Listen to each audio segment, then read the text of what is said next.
अस्सलामुअलैकुम दोस्तों, जैसा कि आज आप देख रहे हैं हम एक न्यू फाइल लेंगे। उसमें हमने 1080 बाई 1080 का एक साइज़ लिया है और रेजोल्यूशन 500 रखकर हम एक न्यू डॉक्यूमेंट क्रिएट करने लगे हैं। आप देख सकते हैं ये एक वाइट कैनवस है। अब हम फाइल प्लेस में जाकर प्लेस एम्बेडेड में हम एक शूज़ की पीएनजी को इंपोर्ट करने लगे हैं। शूज़ की पीएनजी हम ले आए, इसको थोड़ा हम छोटा करेंगे। छोटा करने के बाद हम इसको सेंटर में लाकर राइट क्लिक करके फाइल हॉरिजॉन्टल करेंगे। फ्लिप हॉरिजॉन्टल करने के बाद हम इसको थोड़ा सा रोटेट करेंगे और इट्स क्वाइट ठीक है, इतना ठीक है। और इसको रोटेट करने के बाद हमने डन किया इसको। और अब हम इसके ऊपर टेक्स्ट लिखेंगे। और टेक्स्ट लिखने से पहले मैं आपको बता दूं कि ये पीएनजी मैं इस वाली वेबसाइट pngwing.com से लेकर आया हूं। और आप यहां पर देख सकते हैं कि यहां पर मैंने ये वाली पीएनजी डाउनलोड कर ली है और इसको फाइल को हमने अपने कैनवस में इंपोर्ट कर लिया है। इंपोर्ट करने के बाद अब हम सॉलिड कलर लेंगे। सॉलिड कलर मैं इसका कलर वाइट रख रहा हूँ, लाइट ग्रे कलर थोड़ा मैं इसका रखूँगा। अब इसके ऊपर मैं एक न्यू एम्प्टी लेयर ले रहा हूँ। एम्प्टी लेयर लेने के बाद मैंने ब्रश लिया। ब्रश के बाद सॉफ्ट राउंड ब्रश का मैं यूज़ कर रहा हूँ और डिफ़ॉल्ट कलर्स को मैं चूज़ करके इसको फ्लिप कर रहा हूँ और वाइट कलर मेरा है। अब मैंने वाइट कलर से ब्रश से थोड़ा सा डिज़ाइन पेंट किया है बैकग्राउंड में। जैसा कि आप देख सकते हैं कि मैंने अब सॉलिड कलर में थोड़ा सा कलर चेंज किया है और इसको थोड़ा सा डल रखा है ताकि थोड़ी रियलिस्टिक फील आए। इसके बाद मैं टेक्स्ट लिखने लगा हूँ। यहाँ पर टेक्स्ट लिख रहा हूँ मैं यहाँ पर न्यू अराइवल। और ये मैंने टेक्स्ट लिखा और इसको मैं मूव टूल की मदद से, ओहो ये तो नीचे वाली लेयर मूव हो रही है, तो इसको मैंने लॉक कर दिया है। और टेक्स्ट की लेयर को मैं ऊपर लेकर आया हूँ और इसको मैंने पकड़कर मूव टूल से सेंटर में कर दिया है।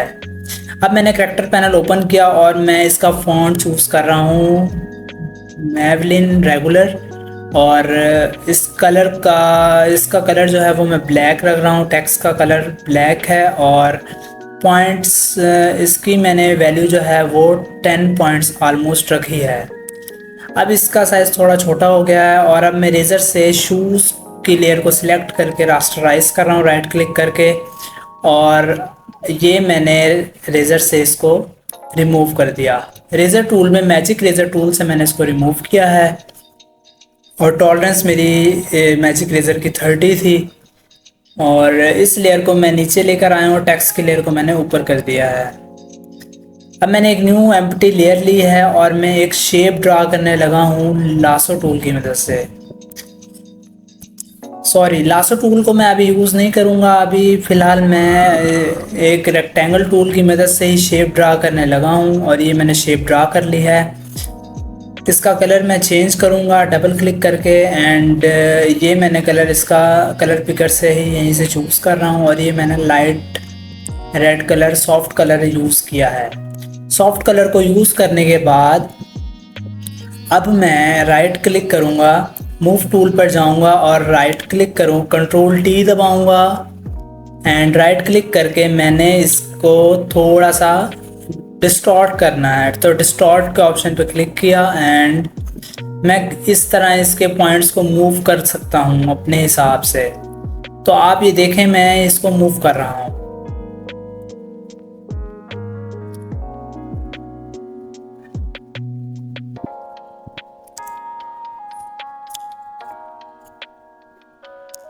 एक्चुअल मैं कोई एक शेप बनाना चाह रहा हूँ जो थोड़ी रियलिस्टिक फील दे, तो उसके लिए मैंने रेक्टेंगल टूल को यूज़ किया है और मैं अब उसको डिस्टॉर्ट कर रहा हूँ।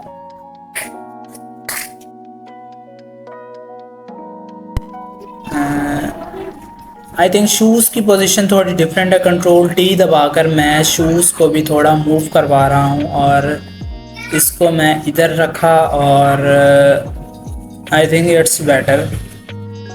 इसकी पोजीशन थोड़ी सी एडजस्ट करनी होगी कि कहाँ पर ये फिट बैठेगा। I think it's better.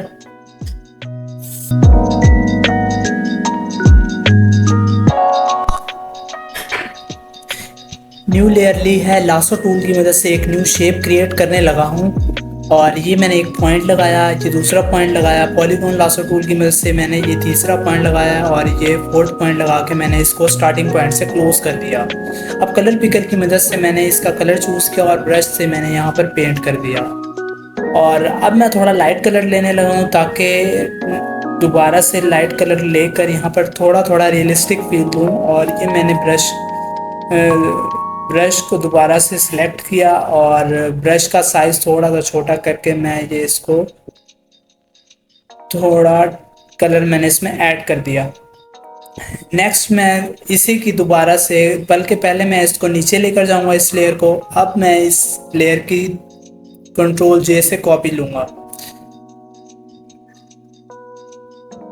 ये कंट्रोल जे से मैंने कॉपी ले ली है। राइट क्लिक करके फ्लिप हॉरिजॉन्टल वाला ऑप्शन सिलेक्ट किया और कंट्रोल टी दबाकर मैं इसको थोड़ा साइज में बड़ा कर रहा हूँ और ये साइज में थोड़ा बेहतर हो गया है। और अब मैं इसको थोड़ा एडजस्ट कर रहा हूँ।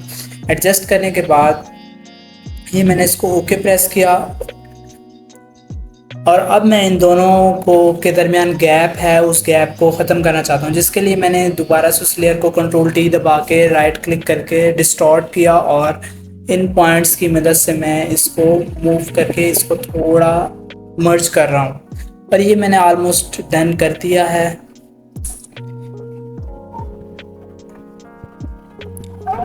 अब दोबारा से कंट्रोल दबाकर सिलेक्शन के अंदर क्लिक करूँगा और ब्रश की मदद से सिलेक्शन हमारी सिलेक्ट हो गई है और ब्रश की मदद से मैं यहाँ पर लाइट कलर से थोड़ा सा यहाँ पर दोबारा से पेंट करूँगा ताकि ये थोड़ा यहाँ पर रियलिस्टिक फील दे और इट्स क्वाइट बेटर नाउ। अब हम शूज़ के नीचे एक शेडो ऐड करने लगे हैं और उसके लिए सबसे पहले मैं कंट्रोल दबाकर इन तमाम लेयर्स को सिलेक्ट करके लिंक कर रहा हूँ और इसका साइज़ मैं थोड़ा सा एडजस्ट करने लगा हूँ। मैंने लिंक करके कंट्रोल टी दबाया और अब मैं इसका साइज़ इनके हैंडल्स की मदद से थोड़ा सा छोटा करके मूव कर रहा हूँ। अब ये तमाम तीनों लेयर्स इकट्ठी मूव हो सकती हैं क्योंकि मैंने इनको लिंक कर दिया है। इसके बाद अब मैंने शूज़ को कंट्रोल टी दबाकर दोबारा से इसको रीसाइज़ किया और इसका साइज़ में थोड़ा सा एडजस्ट कर रहा हूँ और ये ऑलमोस्ट एडजस्ट कर चुका हूँ मैं। और अब इन टोटल लेयर्स को मैंने कंट्रोल दबाकर सिलेक्ट किया और इसको थोड़ा सा आगे मूव करके इसको सेंटर में लेकर आया। ये मैं न्यू लेयर ले रहा हूँ और अब मैंने ब्रश को सिलेक्ट किया। ब्रश को सिलेक्ट करने के बाद मैंने इसके पॉइंट्स को थोड़ा फ्लैट कर दिया है और ये फ्लैट करने के बाद मैं ब्रश से एक न्यू शेडो क्रिएट करने लगा हूँ और ये मैंने एक न्यू शेडो क्रिएट कर दिया है और इसकी स्मूथनेस मैंने 0 रखी है।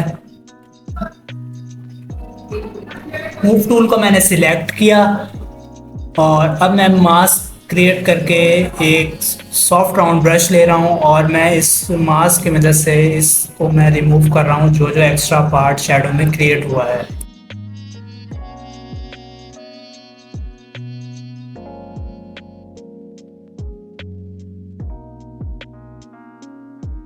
मूव टूल सिलेक्ट किया और ओपेसिटी में इसकी अबाउट 87% रख रहा हूँ और ताकि इसकी शैडो की ओपेसिटी कम हो जाए।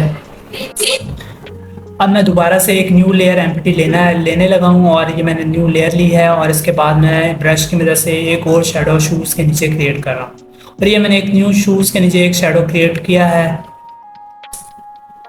मूव टूल को सिलेक्ट करने के बाद मैं अब कंट्रोल टी दबा रहा हूँ और शिफ्ट दबाकर मैं इसको थोड़ा रिसाइज कर रहा हूँ और इसको शिफ्ट दबाकर लेफ़्ट साइड पर थोड़ा बढ़ा रहा हूँ ताकि ये एक रियलिस्टिक फील शेडो का रियल लगे और ये मैंने इसको शूज़ के नीचे रखकर डन कर दिया है। ओपेसिटी मैंने इसकी थोड़ी कम कर दी है शेडो की और अब मैं एक न्यू टेक्स्ट लिखने लगा हूँ। न्यू अराइवल की मैं डुप्लीकेट कॉपी ले रहा हूँ और कॉपी लेने के बाद मैंने मूव टूल से इसको नीचे मूव किया। मूव करने के बाद मैं डबल क्लिक करके इसके अंदर टेक्स्ट दोबारा से लिखूँगा और अब मैं यहाँ पर लिखने लगा हूँ स्नीकर्स। फॉन्ट स्टाइल मैं चूज़ कर रहा हूँ कम्फर्टा सेमी बोल्ड और इसकी वैल्यू मैं अराउंड अबाउट 16 पॉइंट्स की रख रहा हूँ और इसकी ट्रैकिंग जो है वो मैं कम कर रहा हूँ, -25 मैंने इसकी कर दी है और इसकी वैल्यू को मैं बोल्ड कर रहा हूँ। बोल्ड करने के बाद मैं इसका कलर चेंज कर रहा हूँ सबसे पहले मैं इसको फुल डेंस बोल्ड करने के बाद अब मैं इसका कलर चेंज कर रहा हूँ, और कलर मैं पिक करूँगा जो मैंने शेप बनाई थी वहीं से मैंने इसका कलर पिक कर लिया है। और नाउ इट्स डन। अब मैं एक न्यू एम्प्टी लेयर लेने लगा हूँ। बैकग्राउंड के ऊपर मैं एक न्यू एम्प्टी लेयर लूँगा। ब्रश को मैंने सिलेक्ट किया और ब्रश प्रॉप विंडो पैनल में जाकर ब्रशेस का पैनल मैं ओपन कर लूँगा। ओपन करने के बाद मेरे पास एक ब्रश है जो कि मैं यूज़ करता हूँ मोस्टली, और इस ब्रश का नाम है DD सर्कल शेप ब्रश। और बेसिकली ये सर्कल शेप्स क्रिएट करता है। इस ब्रश का काम जो है वो सर्कल शेप्स बनाना है। तो इस ब्रश को मैं यहाँ से ओपन करूँगा। ओपन करने के बाद मैं सर्कल 2 का ब्रश चूज़ कर लूँगा। चूज़ करने के बाद मैं ब्रश का साइज़ थोड़ा छोटा कर रहा हूँ। स्क्वायर ब्रैकेट कीबोर्ड से प्रेस करके मैं इसका साइज़ छोटा करके ये मैंने एम्प्टी लेयर पर एक शेप बनाई है, और उसकी ओपेसिटी मैंने 4 या 5% अबाउट राउंड अबाउट रखनी है। और अब मैंने एक मास्क बनाया है। मास्क बनाने के बाद मैंने brush soft round brush choose किया है। चूज़ करने के बाद मैं इसको नीचे से इसके पार्ट को रिमूव कर दूंगा, और ये मैंने पार्ट को रिमूव कर दिया है। और मूव टूल की मदद से मैंने दोबारा स्नीकर्स को सिलेक्ट किया। सिलेक्ट करने के बाद मैं उसकी एक न्यू डुप्लीकेट कॉपी ले रहा हूँ। कॉपी करने के बाद मैं यहाँ पर इसकी वैल्यू को 6 पॉइंट कर दूंगा ऑलमोस्ट। तो 6 पॉइंट इसकी वैल्यू करूँगा, और इसका फॉन्ट मैं चेंज कर रहा हूँ पेरोक्सी रेस, और इसकी वैल्यू जो है वो 6 पॉइंट कर दी है मैंने। और अब मैं इसमें लिखूँगा लोगो, और इस लोगो का जो है कलर थोड़ा सा ब्लैक कर दूँगा। ये बेसिकली आपका जो भी लोगो है आप यहाँ पर प्लेस कर सकते हैं, बट मैंने फ़िलहाल डमी लोगो लगाया है यहाँ पर, ताकि आप लोगों को आइडिया हो जाए कि लोगो किस जगह पर एडजस्ट होगा। आप लोगों को लेफ़्ट या राइट किसी भी साइड पर एडजस्ट कर सकते हैं। अब आर्ट बल्कि मैं इसकी दोबारा से एक न्यू डुप्लीकेट कॉपी ले रहा हूँ। कॉपी लेने के बाद मैं इसको मूव करके नीचे लेकर आया, डबल क्लिक किया। डबल क्लिक करने के बाद मैं इसके अंदर ऑर्डर नाउ लिख रहा हूँ।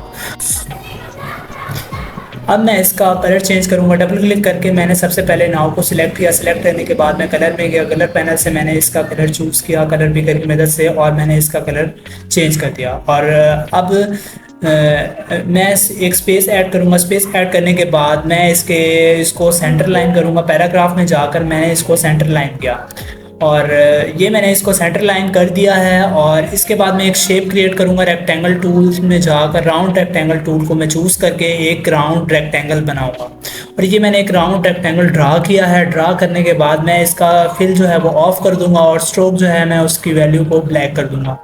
ब्लैक करने के बाद मैंने स्ट्रोक का 0.1 पिक्सल कर दिया है, और इट्स बेटर आई थिंक। तो इतना हमारा डिज़ाइन बन चुका है। इसके बाद मैं आर्ट से इसकी टेक्स्ट की दोबारा से एक कॉपी लूँगा। कॉपी लेने के बाद डबल क्लिक किया। डबल क्लिक करने के बाद मैं इसमें लिखूँगा फ्री डिलीवरी। फ्री डिलीवरी लिखने के बाद मैं इसका कलर फिर से चेंज करूँगा, और इसके ट्रैकिंग में ऑलमोस्ट -10% कर दूँगा। 10% -10 करने के बाद मैं इसका अब दोबारा से कलर चेंज करूँगा। कलर चेंज करने के लिए मैंने डबल क्लिक किया। डबल क्लिक करने के बाद मैंने कलर को दोबारा से जो मैंने कलर पहले पिक किया था वही मैंने कलर अब दोबारा पिक कर लिया है। और ये पिक करने के बाद मैं दोबारा से राउंड रेक्टेंगल की एक न्यू कॉपी ले रहा हूँ। कॉपी लेने के बाद मैं कंट्रोल T दबाऊंगा, T और कंट्रोल ट्रांसफॉर्म, और इस तरीके से मैं इसको ट्रांसफॉर्म कर दूँगा। और ये मैंने ऑलमोस्ट इतना डिज़ाइन हमारा बन चुका है। आई थिंक मुझे स्पेस ख़त्म कर देनी चाहिए, तो मैंने स्पेस इसमें से ख़त्म कर दी है डबल क्लिक करके। और राउंड रेक्टेंगल को मैंने सेलेक्ट किया, और इसकी भी मैं कंट्रोल T दबा के इसको भी दोबारा से रीसाइज़ कर रहा हूँ, और ये मैंने इसको रीसाइज़ कर लिया है। आई थिंक ऑर्डर नाउ वाले बटन को भी मुझे थोड़ा चेंज करना चाहिए, और इसलिए मैंने इसकी भी स्पेसिंग को ख़त्म कर दिया। ख़त्म करने के बाद अब मैं दोबारा से राउंडेड रेक्टेंगल और ऑर्डर नाउ रेक्टेंगल को कंट्रोल दबाकर सिलेक्ट करूँगा और लिंक कर दूँगा। पहले मैं अभी लिंक नहीं करना चाहता, क्योंकि पहले मैं इसका साइज़ एडजस्ट कर लूँ, तो मैंने इसको रीसाइज़ किया। अब ये रीसाइज़ हो चुका है। अब मैं इसको लिंक कर रहा हूँ, और ये मैंने लिंक किया। कंट्रोल दबाकर दोनों लेयर्स को सिलेक्ट करके लिंक वाले बटन पर जब क्लिक करूँगा तो ये दोनों आपस में लिंक हो जाएंगे। अब ये इकट्ठे मूव भी हो सकते हैं। अब आई थिंक मैंने रेक्टेंगल वाली लेयर को दोबारा से मुझे पिंक कलर देना होगा, और ये मैंने इसका कलर चूज़ कर लिया है और आप ये देख सकते हैं कि मैंने इसका कलर चूज़ कर लिया और अब टेक्स्ट का कलर जो है मैं वो उसको वाइट कर रहा हूँ और आई थिंक मुझे इसका पूरा कलर ही वाइट कर देना चाहिए ताकि ज़्यादा बेहतर लगे। तो ये मैंने कलर को चूज़ करके ओवरऑल वाइट कर दिया है। अब आप देख सकते हैं कि मैं इसको मूव कर रहा हूँ तो ये पूरा मूव हो रहा है और ये इसका जो लिंक है उसकी वजह से। अब आप देखो कि मैंने उसके लिंक को ख़त्म कर दिया है। कंट्रोल दोनों लेयर्स को सिलेक्ट करने के बाद मैंने उसको अनलिक किया। अनलिक करने के बाद अब मैं उसको रिसाइज कर रहा हूँ तो उसका रिसाइज हो रहा है, वो रिसाइज हो सकता है।